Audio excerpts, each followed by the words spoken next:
In my elementary school, there was an annual event called Heritage Day. Everyone was supposed to bring in a dish from their culture. I loved this day because it meant that I got to show the unique side of my family. I'm Bolivian, and there were no other Bolivians in my school district. So every year, I went to my mother and we prepared our dish for Heritage Day. We made a cake. Not a special cake with ingredients from Bolivia or somewhere else in South America, but a Betty Crocker yellow cake from the box. It was frosted in red, yellow, and green, the colors of the Bolivian flag. I brought that in every year for 5 years. This is Bolivia, or at least it's my experience of it. Hello? Hi, Mom. Hi. I was just outside with Piper. No, it's fine. I'm sorry for calling so late. My Bolivian heritage is passed down through the women in my family. Both my mother and my grandmother are Bolivian. My father and my grandfather are white.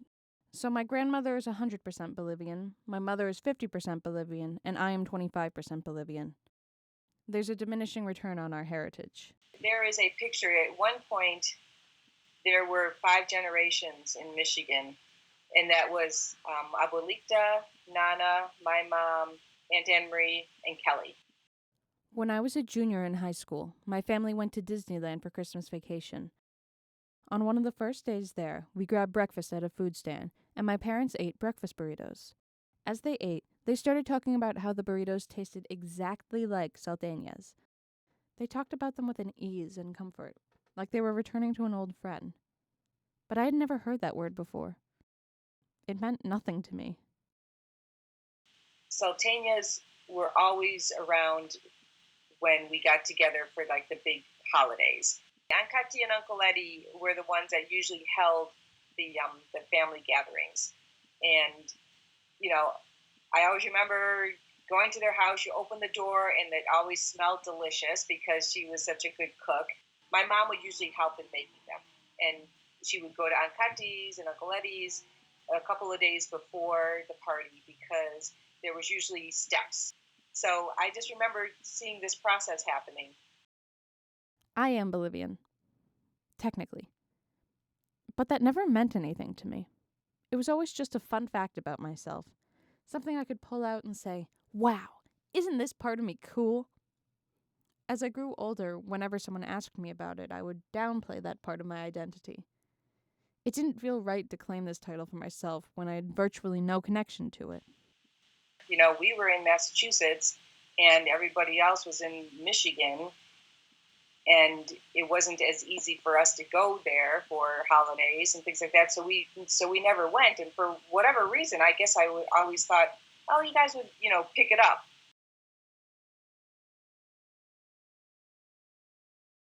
I love my mother.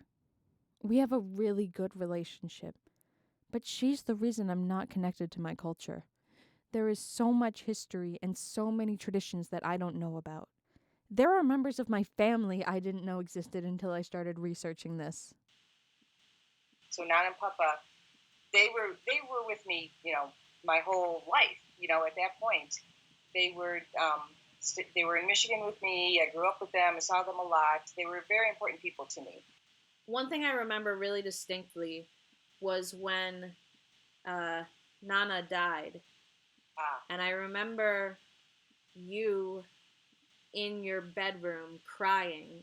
And I remember seeing that. And then Dad took me out of the room and was like, don't talk to her right now. She's like someone really important died. Yeah.